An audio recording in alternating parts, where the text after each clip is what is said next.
All right, so today I'm going to show you how to do a side-by-side color block. Now, I realized that last time I said we had 8 strings, and then I recounted right now, and we have 7. So we're going to do 2 colors next to each other, and what they need to do is they need to interlock. So I'm going to actually only use half strings for this, so it's kind of short. But basically what you do is that you find your middle string, and this string is the string that will be the common interlocking string. So my 4th string in. So what I'm gonna do is I'm gonna weave like normal, but instead of going to the end, I'm only going to go to this string. So I'm gonna go over, under, over, and this is my middle string. I'm gonna stop, pretend like that's the end of my loom, leave a little string, I'm gonna go back. Now, the first side's pretty easy. You should keep pushing it up. You should try to make sure there's no extra loops. I'm gonna keep mine a little bit loose because I want you to be able to see what I'm gonna do next.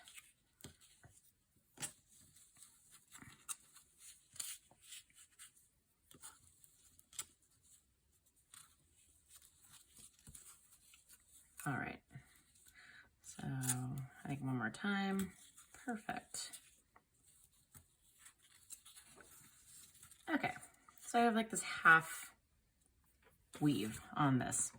I want you to notice the middle string. See how there's like 3 loops that go around the middle? Those are important because when I do the other side, they need to interlock or share the middle string. So like imagine these are the loops like your fingers. They need to go every other one, like that. So when I do this, like this is like my white strings, I'm going to have my next green string go under it, and the other one under that, and then the other one under that. They're not going to loop inside the string, so I'm going to pull them really far away from each other to show you how it's done. Okay, so that was under, so this one's going to go over, and yes, I'm doing this same color because I actually want it to look like kind of like a little, I don't know, flag, little drop down L.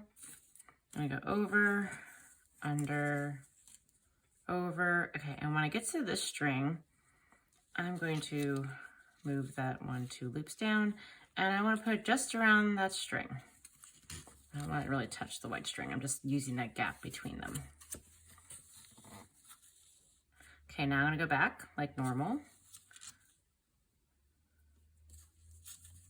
All right, pull through, push it up, and now it has a place underneath my first white string loop. So when I tuck that up, see how it kind of zigzags in and out?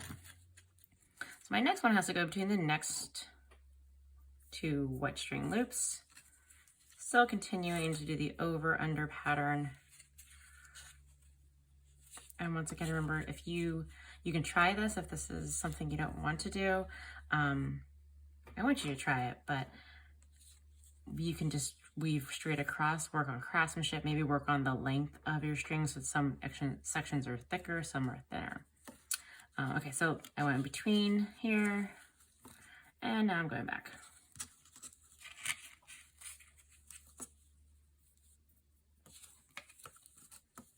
Okay.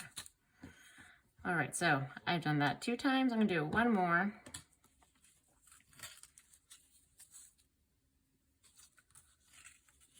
Now I'm gonna go under the last one and then come back. I could have also started with the green over it,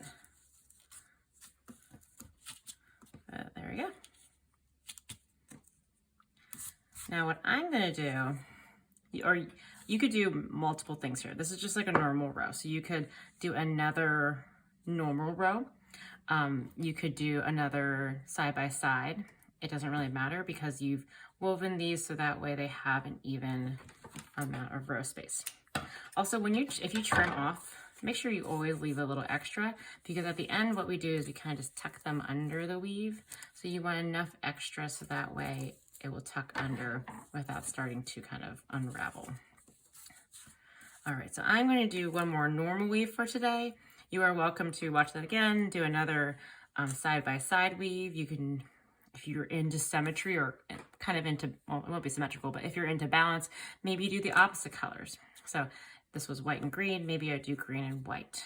But for me right now, I'm just going to do a normal bar across. And this is good review. Starting opposite from that one, I'm gonna go over first, under, over, under, over, under, pull it through is step one, push it up is step two, and then making sure my loop is not too tight, which in this case is just making sure that that is not pulling all the way through and unraveling. Going to the second row, making sure I do that row opposite or it will just pull right out like it never happened. Push it up as I'm pulling through. Don't squeeze. Oh no! Don't squeeze that poor warp string. He wants to be straight down. He doesn't want to get squeezed. He could actually break if I pull him too hard with too many strings.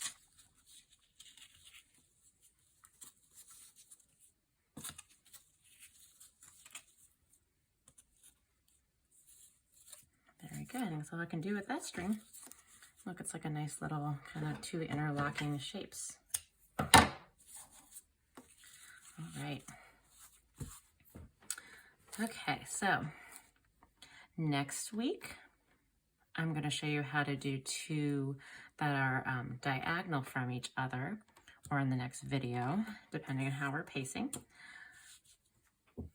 But for this week, you can try the interlocking. If you decide not to, just work on doing different lengths of string to create different bars of a weaving, and work on your craftsmanship, which means making sure it doesn't pull too tight, making sure you're scooting it up, and making sure that you're going alternating on different rows to get this nice even weave texture.